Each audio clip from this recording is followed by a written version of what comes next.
ng inyong inahin. Timeg Premium Gestating at Timeg Premium Lactating Pellets. Laban sa breeder fatigue. Timeg Premium Gestating and Lactating Hog Pellets. Formulated laban sa breeder fatigue. Itatak mo na! Itatak mo sa bahay mo. Arimin ang radyo mo. Itatak mo sa sasakyan mo. Arimin ang radyo mo. Itatak mo sa opisina mo. Arimin ang radyo mo. Itatak mo sa radyo mo.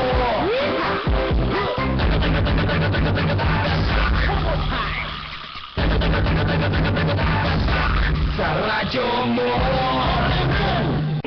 Ang musunod na programa ilang lumaki usa ka binayan. Ang mga pulong una-una na pagaliwatan sa nagumalabi, iyan lamang ugalalabot ang mga kawan itong gumalabing sigihan RMN Iligan.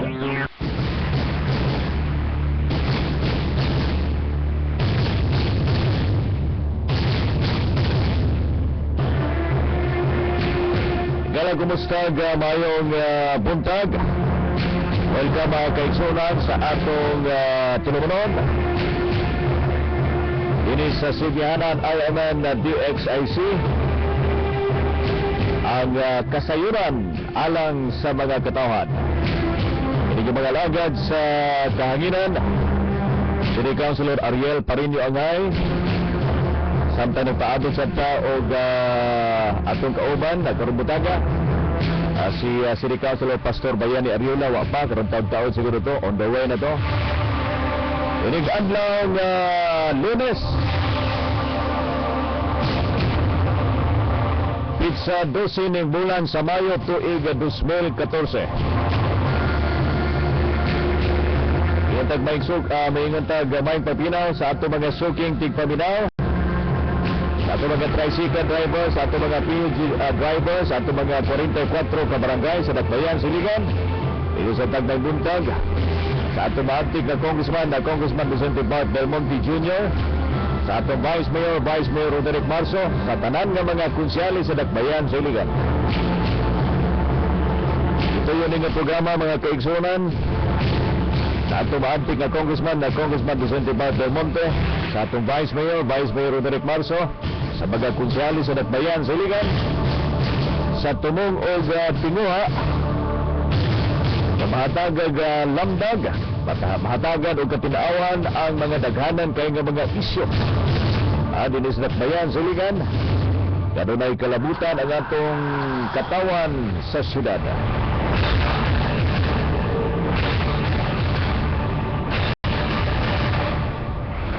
Taliwala ani mga daghanan kay nga mga black propaganda, mga kaigsunan. Black propaganda nga gipagawas sa atong tagsa-tagsa ka mga karadyuhan. Wa na masayod ang atong mga katawhan kung unsa na tinuod. Unsa na'y tinuod, asa nagsugod ang bikil, kung aduna man gani bikil, adunay panagbangi tali diha sa Executive Department o sa Legislative Department. Ganong wa masulduhi ang atong casual employees. Mag 5 na ka bulan, wa pagyapoy sweldo. Ato ni nga tukion na karumutaga, mga kaigsunan. Ini sa ato nga tulumanon ang kasayulan sa katawan. Atong isgutan bahin aning problema sa ato mga trabahanting kaswal sa City Hall. Nganong wa pagyoy sweldo. Kanos ang nagsugod nga wa man sila makadawat og sweldo diha sa atong lokal nga kagamanan, dili lamang ang atong mga trabahanting kaswal, mga job order employees, mga trabahanting kaswal diha sa Legislative Department, diha sa buhatan sa sangguniang paglungsod, o lakip na usab diha sa opisina sa Vice Mayor o sa Vice Mayor's Office. Doon ay gihimo nga usag ka binuksang suwat, open letter, sa atong mga konsyali sa Dakbayan sa Iligan, sa atong Vice Mayor, usa kini ka binuksang sulat ato ning balikag basa. Usag ka binuksang sulat alang sa ato mga trabahanteng kaswal sa City Hall, diin hangtod karong panahon na wa pa intawon makadawat sa ilang binulan nga sweldo. Unsa may mga rason, unsa may mga hinungdan nganong wala pa makasweldo ang ato mga trabahanteng kaswal. Dunay usag ka binuksang suwat ato dibasahon ug binaot masabtan ni sa ato mga trabahanteng kaswal mga job order employees diha sa atong lokal nga kagamhanan. Kini usag ka binuksang sulat alang sa kasayuran sa mga trabahanteng kaswal sa City Hall nganong wa pa sila makadawat sa ilang binulan nga sweldo diha sa administrasyon sa bag-ong mayor, City Mayor Celso Gomira Rehencia. Gitoy usab kini nga suwat pamahayag gikan sa Sangguniang Panglungsod o gikan sa buhatan sa Vice Mayor alang sa pagpatin-aw kung unsa ang kamatuoran. Taliwala niining mga daghanan kayo nga mga black propaganda nga gipasangil batok sa Sangguniang Panglungsod, gipasangil batok sa atong Vice Mayor nga si Vice Mayor Roderick Marso. Daghan usab ang mga naglibog nga mga trabahanteng kaswal sa dihang niadtong nakalabay nga flag raising ceremony adlang Lunes kadto. Ang atong mayor sa siyudad sa Iligan nihimo og usa ka pamahayag, nihimo sa iyang statement at tubangan mismo sa ato mga trabahante diha sa City Hall. Diin iyang gibasol ang mga sakop sa Sangguniang Panglungsod, iyang gibasol ang Vice Mayor nga mao'y hinungdan nga nganong wa pa makasweldo ang atong mga trabahanteng kaswal. Unsa magay tinuod may tungod nini? Kini ang tinuod nga rason nganong wa pa sweldo ang mga casual employees sa City Hall. Una, ang mayor sa siyudad sa Iligan, Celso Gomira Rehencia, ang nipagawas og usa ka memorandum pinitsahan og Enero 15, 2014 nga nagmando nga ang tanang job order casual employees ang iaprobar sa mayor regardless of charges. Unya ang memorandum sa mayor mikutlo og migamit usab sa section 77 sa Local Government Code nga gamando nga sa dili pa siya bot pasabot ang mayor mukuha og mokontrata sa job order casual employees duna usay usa ka lokal nga proyekto, local project nga pag-aprobahan sa Sangguniang Panglungsod, diin didto mahimutang ang charges ug didto usab mahimutang kung unsaon pagkuha ang suhulan sa mga trabahante. Unsa man ni nga memorandum? Ato kunong kutloon ang nasampit nga memorandum pinitsahan og January 15, 2014 o Enero 15, 2014. Memorandum kini address ngadto sa Human Resource Management Office, ngadto sa City Budget Officer, ngadto sa City Accountant ug ngadto sa City Treasurer. Subject: Approval of Job Orders. Pinitsahan January 15, 2014. Matod pas memorandums mayor ato ni basahon sa pinulungang in English. In accordance with the provisions of law, citing Title 3, Section 77 of the Local Government Code of 1991, Republic Act 7160, stipulating that the Chief Executive shall be responsible for human resources and development and shall take all personnel actions in accordance with law. That the local chief executive may employ emergency or casual employees or laborers paid on daily wage or piecework basis and hired through job orders for local projects authorized by Sangguniang Concern. No, authorized by Sangguniang Concern. Atong balikon, that the local chief executive may employ emergency or casual employees or laborers paid on daily wage or piecework basis and hired through job orders for local project authorized by sanggunian concern. Atong hubaron sa Binisaya, ang usag ka memorandum sa mayor pinitsahan og Enero 15, 2014. Nimatod pa suma sa reglamentos balaod sa probisyon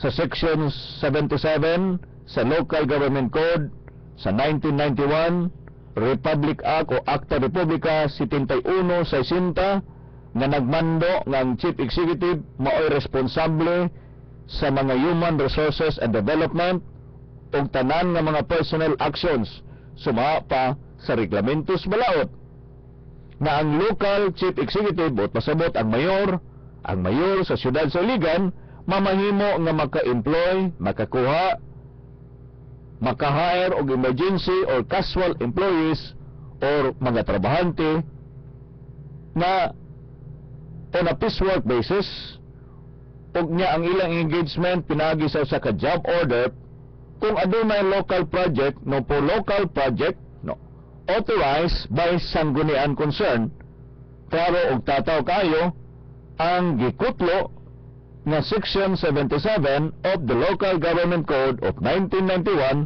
Acta Republica 71 sa 60. Baliko na to nga ang lokal nga hipi ehekutibo pasabot ang mayor mamahimo nga maka-hire og mga emergency or casual employees og mga trabahante pinaagi sa usa ka job orders kung adunay local project nga gi-authorize, ang binisaya sa authorize, gihatagag panugot sa sangguniang panglungsod concern mao ni ang reglamento sa Section 77 of the Local Government Code. Nakabutang pa diri kinsa may nagpirma. Ang nagpirma, Honorable Celso G. Rehencia, City Mayor, ang pizza, January 15, 2014. Dito nagsugod ang kalbaryo sa atong mga trabahanteng kaswal o mga job order employees. Nga naman, kay gikinahanglan doon na unsa siya local project na gikinahanglan i-authorize sa sanggunian concern. Ang pag-aprobar sa usa ka appropriation ordinance, ang wa nagpasabot nga gi-aprobar na sa mga sakop sa sangguniang panglungsod ang usa ka lokal nga proyekto na mao'y mamahimong legal nga basihanan sa pagkuha kay tanan nga mga local project doon na siya gitawag nga labor component. No, ang kanang labor component mao na mamahimong legal basis nganong maka-hire og mga trabahanteng kaswal through job order engagement. Kini nga memorandum sa mayor ang gigamit sa City Budget Office. Ginang Marina Humalon nga dili una iproseso ang job order employees sa sangguniang panglungsod tungod kay ipaagi o i-aprobar una sa mayor bisan pa man nga nakalapas kini sa reglamentos balaod sa Section 456 sa Local Government Code ug sa desisyon sa Korte Suprema sa kasong Atienza versus Villa Rosa. Sa wala pagproseso sa City Budget Office sa mga job order employees sa sangguniang panglungsod sa buhatan sa Vice Mayor sa halos sa tanang mga departamento diya sa Executive Department, diya sa City Hospital ug uban pang mga departamento, ang tanang mga casual employees sa buhatan sa legislative ang wa in taon makakubra sa ilang sweldo sunod na sa 4 ka bulan. Mudaga na sa 5 ka bulan karong umabot nga bulan sa katapusang adlaw sa bulan sa Mayo. No, gikan sa January, February, March, April, May. Gikan sa bulan sa Enero ug hangtod karong panahona. Gikan sa bulan sa Enero ngadto sa bulan sa Abril mag-4 na ka bulan. Unya karong katapusang bulan sa Mayo mag-5 na ka bulan. Doon na ganito'y hulga ang ato mga casual nurses, mga job order employees nga kung dili sila masilduhan sa siyudad sa Iligan karong Mayo 15 o Mayo 16 ang 200 kapingkong kulang nga mga job order employees nga mga casual nurses diya sa City Hospital ang mo resign o mo undang sa ilang trabaho kay wa man intawon sila sweldo, wa intawon maglisod sila pamiliti kada adlaw, maglisod sila pangita kung asa sila ikapalit og mga bugas, maglisod sila pangita kung unsa ilang ipa-eskwela sa ilang mga tagsa-tagsa ka mga bata, maglisod sila og maintain kada adlaw nga pamiliti pagkaon pa tungod kay mag-upat na kabulan, maglima na kabulan, wala pa man intawon sila sweldo. Ang hinungdan ang nasangpit nga memorandum. Sa wala pagsweldo lagi mga kaigsunan sa ato mga trabahante, nga dili lamang ang ato mga sangguniang panglungsod nga mga casual employees sa mayor. Daghan ang mga kaldero nga nakulban. Daghan ang mga kabataan nga nakaundang intawon sa pagtunga. Daghan ang apektado sa ilang pagpanginabuhi tungod sa gihimo nga memorandum sa buhatan sa mayor. Di nang nag-drop sa nasangpit nga memorandum mao yang Chief of Staff nga si Ginong Melchor Alquisula. Nabalda ang trabaho sa mga konsehal, nabalda ang trabaho sa vice mayor, sa rason nagiwatan silang driver. Wa nay driver, wa nay secretary, o uban pang mga office nga mga staff nga mapasayon unta sa ilang tagsa-tagsa katrabaho.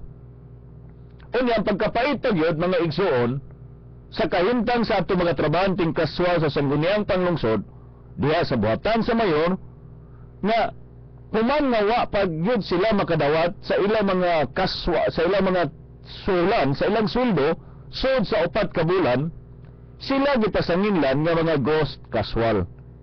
Gipasanginlan sila sa buhatan sa mayor sa wa gani klaro og legal nga basihanan. Munay gitawag sa in English to add insult sa injury. Wapay sweldo, 4 ka bulan, 5 ka bulan, gipasangin lang tagyod nga mga ghost casual.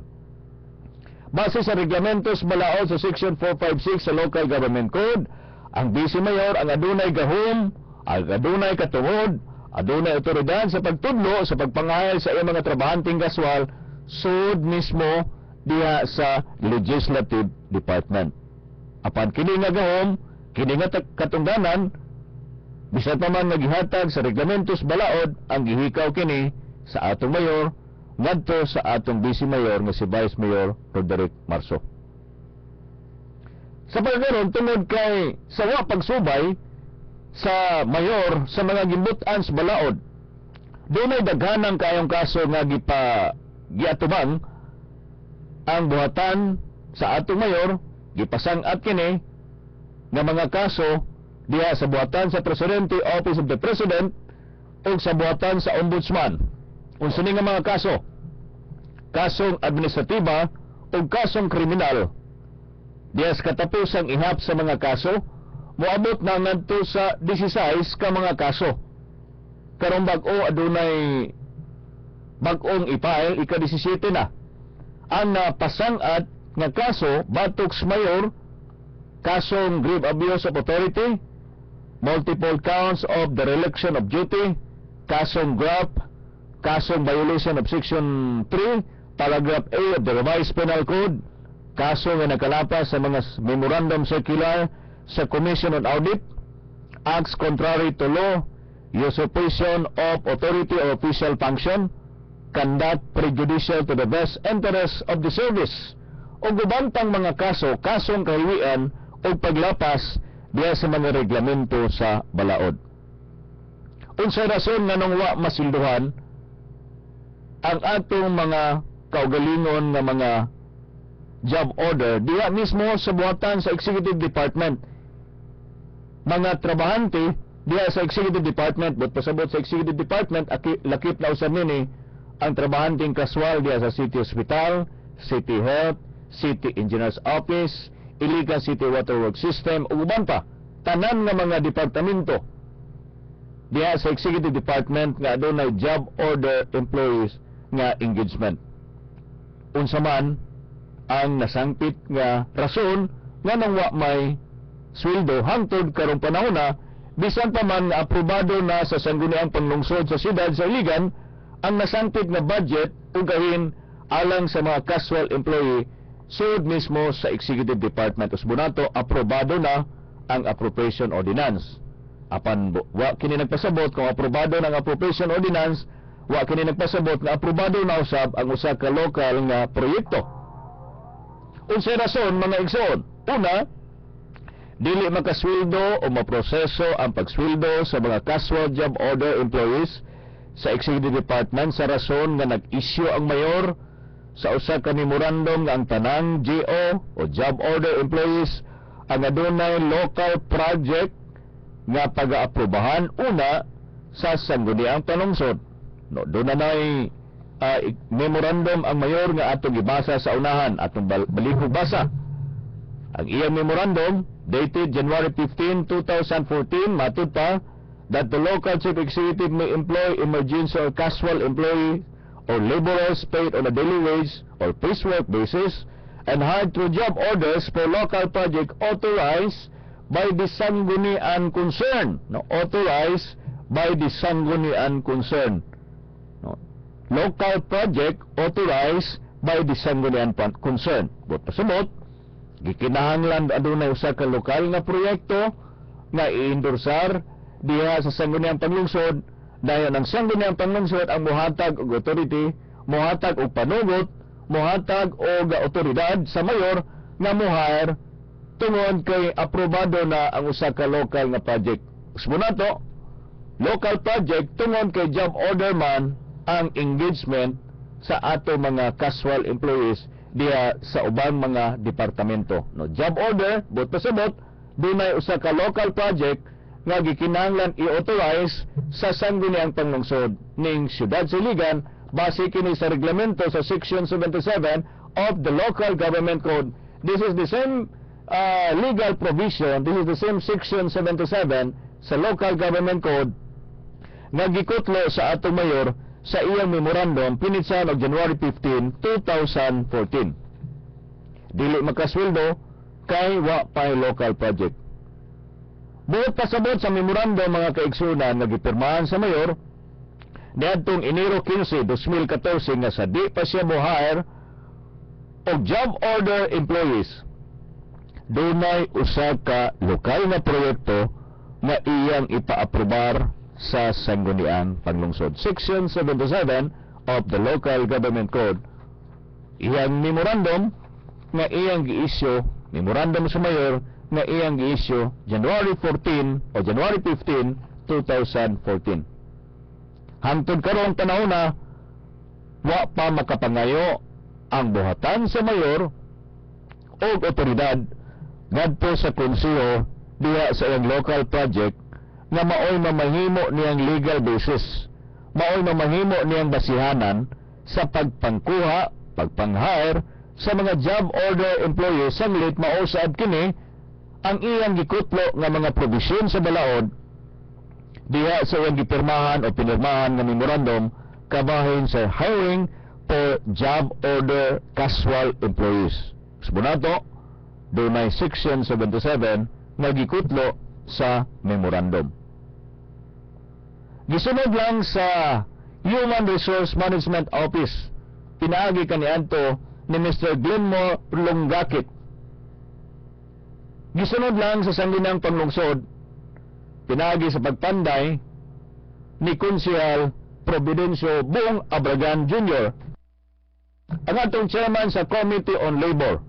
Kisanglit si Councilor Bong Abragan, mao may chairman sa Committee on Labor sa sangguniang panglungsod, o niya doon na may memorandum ang mayor. Gisunod lang sa sangguniang panglungsod, pinaagi sa gipanday nga ordinansa ni Konsehal Providencio Bong Abragan Jr., ang chairman sa Committee on Labor.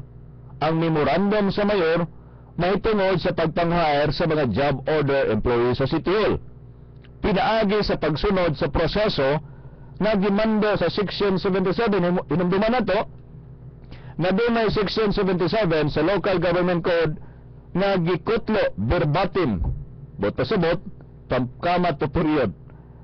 Gikutlo sa atong mayor sa iyang memorandum pinitsahan og January 15, 2014. Section 77 nga gaingon dunay local project nga gi-authorize o i-authorize sa sangguniang panglungsod. Matod pa ni Mr. Glenmore Longakit, sa iyang memorandum sa tanang mga trabahante nga gikinahanglan tumanon ang memorandum sa mayor, gikinahanglan tumanon ang Section 77 sa Local Government Code. Unsa may mga requisitos, unsa may mga requirement sa mga job order casual employees para maproseso ang nasangpit nga sweldo sa atong mga trabahante. Tungod kay doon na may memorandum ang mayor pininsahan og January 15, 2014. Matod pa ni Mr. Glenmore Lungakit, ang mga requisitos pangaan sa usa ka casual employee, pagaan ba nila, no? The title of concerned local project, no? Title of concerned local project. Ikaduha, imantala o ibutang dito sa papilis ang program of works. Kaya doon naman na siya labor component. Ang proyekto, mga kaigsunan, regardless kung infrastructure project o non-infrastructure project, kay proyekto gani buta sabot dili kana siya dili lamang mga infrastructure project, no, dili lamang mga hard project nga imo bang mahikap, mga dalan, mga tulay, mga project na doon na po gitawag nato nga mga non-infra project, no, non-infrastructure project.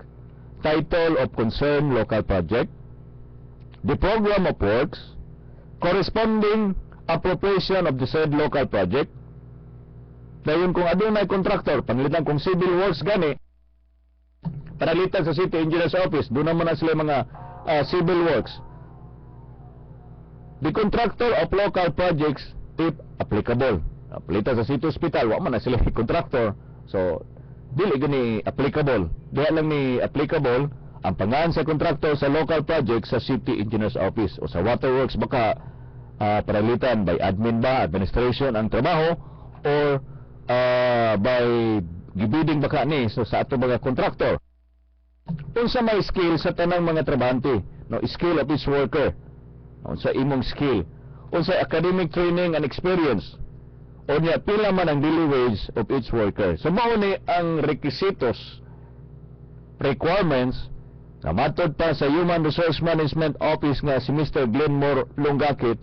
Mao ni ang pagsubay sa reglamento sa balaod sa Section 77 sa Local Government Code ug mao po ni ang pagsubay sa memorandum sa mayor pinitsahan og January 15, 2014 nga matod pa that the local chief executive may employ emergency or casual employees or laborers paid on a daily wage or piecework basis and hired through job orders, for local projects authorized by sanggunian concern, Section 77 of the Local Government Code, signed Honorable Cesar Jerencia, City Mayor. Ang sangguniang panglungsod, mga kaigsunan, ang buhatan sa Vice Mayor, naningkamot na mahatag ang suhulan sa mga trabahanting kaswal sa City Hall sa way pagpili gikan sa executive o sa legislative department. Apan gikinahanglan usab nga atong sundon ang mando sa mayor, atong sundon ang memorandum sa mayor diha sa memorandum nga adunay local project as authorized by the sangguniang panglungsod.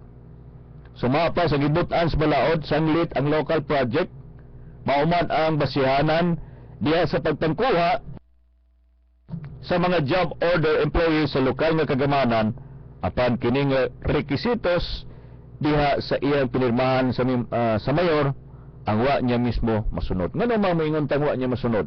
Despite nga doon na siya memorandum, wa niya gisunod tungod kay dunay upat no dunay pipila ka mga trabahante diha mismo sa City Information Office. Nga dagko kayog mga sweldo tag 757 pesos matag adlaw sa usa ka Mr. Jim Bacos o guban pa no nga mga trabahante. Dito nila gi-charge ang sweldo sa upat ka mga City Information Office dito sa ikadak nga pundo. Unsa man ang ikadak? Ang ikadak mao nang Illegal City Anti-Drug Abuse Council. Ang kanang ikadak mao nang Illegal City Anti-Drug Abuse Council. Gihatag ang pundo sa sangguniang panglungsod sa tumong og tinguha nga gikinahanglan ma-operate na ang atong drug treatment rehabilitation center diha sa may barangay Abuno. Doon na building nindot kay building, ang kini nga building gipunduhan kini gikan sa Dangerous Drug Board, no? Na budget o pundong sa lapi gikan sa atong nasudnong kagamanan sa Dangerous Drug Board, no? DDB. Gihatagan og 1.625, no? 1.6 million ka pesos nga gahin sa atong sangguniang panglungsod tungod kay gusto sa sangguniang panglungsod, gusto mismo sa atong chairman sa Committee on Drugs na si Councilor Bayani Arriola nga mapa-operate na ang nasangpit nga Drug Treatment Rehabilitation Center. Apan nagkahinay-hinay nga nawa ang salapi na wagtang adunay diversion sa salapi tungod kay gipangsweldo naman hinoon kini sa tag-as kaayo nga mga sulan sa sweldo tag 757 matag adlaw do na pa kunoy overtime upat ka mga tao gipang-charge unya gipirmahan ni Mr. Melchor Quisula nag-authorize na kuno siya sa kuniyang panglungsod mahinungdan na mimo usa ka privilege speech si Councilor Bayani Arriola aron sa pag-denounce may tungod aning illegal na charging sa usa ka o pipila ka mga trabahante. Ang ubang mga trabahante wa pay sweldo, halos tanan nga mga job order employees wa pay sweldo. Apan kining mga special nga mga casual, ang kining mga trabahanteng casual nga na-charge diya sa City Information Office nga tagas kay mga sweldo tag 757 ang adunay sweldo. Ambot kinsa kay gikadlukan ni Mr. Melchor Quisula, nahadlok ba ka siya kan June Bacos? O nahadlok ba ka siya, uwa siya mahadlok sa atong mga halos tanang mga trabahanteng kaswal na nagreklamo na in taon ang atong mga nurses, ang atong taga City Health Office o bantang mga job order employees na upat na kabulan, maglima na kabulan, wa sila sweldo. Apan kining pipila ka mga special nga mga kaswal, may ingon tag special, tungod kay nakasweldo man tag-as kay sweldo despite sa memorandums mayor nga dunay local project na i-authorize sa sangguniang concern nakasweldo, kompleto ang sweldo gikan sa bulan sa Enero ngadto na sa bulan sa Mayo. Kompleto ang sweldo nilang Mr. John Bacos. Tungod kay dunay memorandum matud pa sa sangguniang panglungsod gikinahanglan natong tumanon. Gani ang atong kanhi, ngayon tag-kanhi, kaya nag-resign na may tao ni si Glenmore Lungakit, wa ang tao makaanto sa pressure, dias buhatans mayor. Si Mr. Glenmore Lungakit, ang officer in charge kanianto sa City Human Resource Management Office, patod pa, may padag suwat, ni City Mayor Celso Rehencia, may tungod sa signing of job orders, matod pa sa suwat ni Mr. Glenmore Lungakit. Signing of job orders, sir, address niya sa atong mayor. Much as I would like to help as a caretaker of CHRMO, circumstances would no longer allow me to be effective in my designated function. With your indulgence, I am humbly asking that you relieve me as officer in charge of the City Human Resource Management Office. Muna ang suwat ni Glenmore Lungakit pinitsan Abril 24, 2014. Nga naman, kay gitugo siya o pugson gid siya sa buhatan sa mayor sa pagpasign sa job order bisan pa man nga why local project nga gi-authorize sa sangguniang panglungsod sumausab sa memorandum sa mayor, sumausab sa Section 77 sa Local Government Code ug sumausab sa City Ordinance number 14-6145 kamatod pa gipanday sa aton chairman sa Committee on Labor nga si City Councilor Providencio Bong Abragan Jr. Namatod pa ni Glenmore Lungakit doon na siya suwat address sa atong mayor Abril 24, 2014 Celso G. Rehencia, Mayor Iligan City, Palao, Iligan City Government, Palao, Iligan City. Signing of ang iyang kuan, signing of job orders. Sir, patod pa niya mas as I would like to help as a caretaker of CHRMO or City Human Resource Management Office, circumstances would no longer allow me to be effective in my designated function. with your indulgence, I am humbly asking that you relieve me as the officer in charge of the City Human Resource Management Office. Allow me then to reiterate my earlier stand as to the signing of the job orders until the City Ordinance number 14-6145 is invalidated by the court. I am constrained by circumstance to follow what the said law requires. As earlier manifested in my letter dated April 15, 2014, which your office received on the same date, I am hereby registering my categorical objection as to the signing of job orders that is not in conformance with the minimum wage law, as well as those job orders that are not in conformance with the requirements of City Ordinance 14-6145. With your kind indulgence, I am therefore returning the following job orders to your office for the needed requirements document as stipulated in the City Ordinance number 14-6145, which became effective March 2, 2014. Hoping for your kind understanding, sincerely, Glenmore F. Lungakit, Officer in Charge, City Human Resource Management Office. Karong dili na OIC o dili na Officer in Charge sa City Human Resource Management Office, si Glenmore Lungakit, gipulihan na siya tungod kay nagangyo man siya na iparesign na lang ko. Resign na lang ko, iparelieve na lang ko sa akong duty as Officer in Charge sa CHRMO, City Human Resource Management Office, matud pa ni Glenmore Lungakit, tungod kay doon ay mga circumstansya nga dili gyud ko makasign sa mga job order. Matud pa niya, ang mga circumstansya, matud pa, una, doon ay ordinansa, City Ordinance 14-6145, kung sa manang ordinansa, ang author nini, mauman si Councilor Providencio Bong Ablagan Jr. Ang title sa ordinance, an ordinance prescribing guidelines in the hiring, employment of casual employees or laborers paid on a daily wage or piecework basis and hired through job orders for local project authorized by the Sangguniang Panglungsod o Piligan pursuant to Section 76 and 77 of RA or Republic Act number 7160, otherwise known as the Local Government Code of 1991.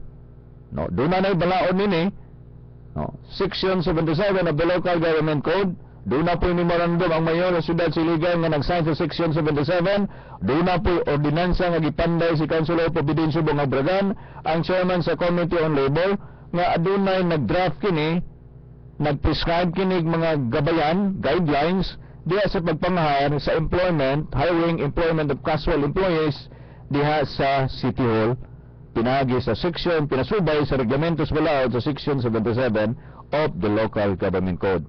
Balikan natong suwat ni Glenmore Lungakit.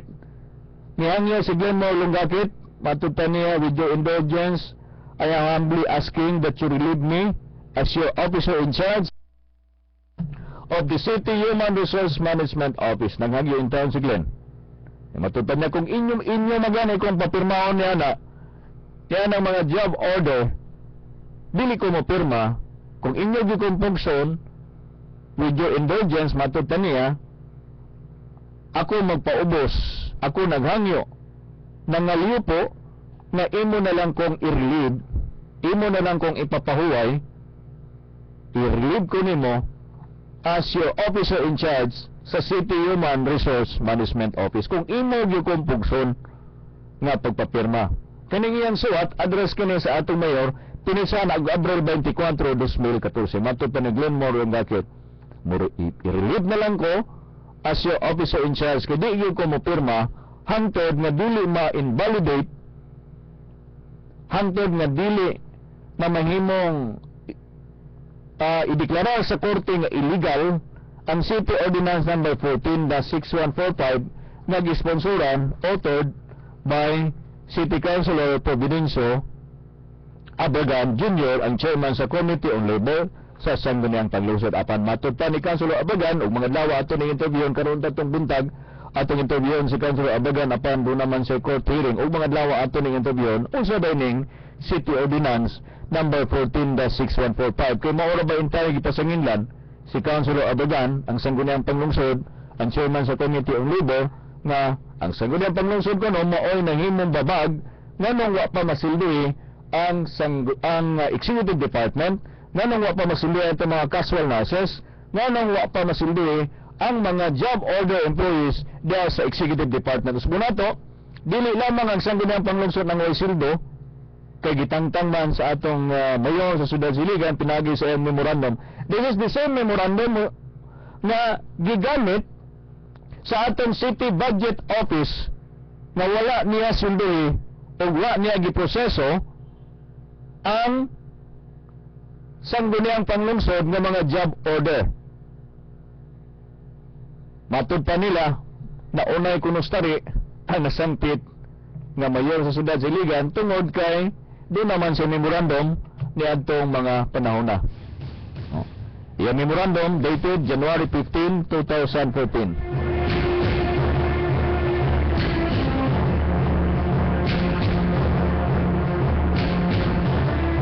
Wala tayo oras sa mga igsoon sa ato gatulumanon kasayuran sa katawan ato nga naiskutan kaganina ang atong upat na kabulan nga way sweldo ng mga trabahanting kaswal ang ugat hinungdan nini mao ang executive order o memorandums mayor nga nag-sign sa section 77 of the local government code. Halos kadaghanan ng mga trabahanting kaswal sa City Hall wa pay sweldo apan anduol sa dugan sa lokal nga hipi hikutibo ang duna na sweldo tagas na magyug kaayog mga sweldo o mga lawak ay adlang Martes ipatawag sa mga sakop sa Sangguniang Panglungsod si Mr. Melchor Aguisula ang hinaot ang Muantos Melchor Alpisula o mga dawa ang chief of staff. Ipatawag usab nato ang Local Finance Committee, ang City Budget Office Officer, ang atong City Human Resource Management Office tanan, no? Membro sa Local Finance Committee, pangutana ta mahitungod nining mga issue o man nga adunay illegal charging diha sa gahin o budget sa ikadat iligan City Anti-Drug Abuse Council. Ug maningalawa adlang Martes, ug mga lawa sa batang interview ang atong chairman sa Committee on Labor, si City Councilor Providencio Bong Abragan Jr. mahitungod sa ipanday nga ordinansa, City Ordinance nga maoy girason sa lokal nga hipi hikutibo nga wa kuno makasweldo ang atong mga casual employee, job order employees tungod aning nasangpit sa ordinansa. Wa na ta oras, inyong alagad sa kanginan, City Councilor Ariel Parinio Angay. Salamat, magbuntag.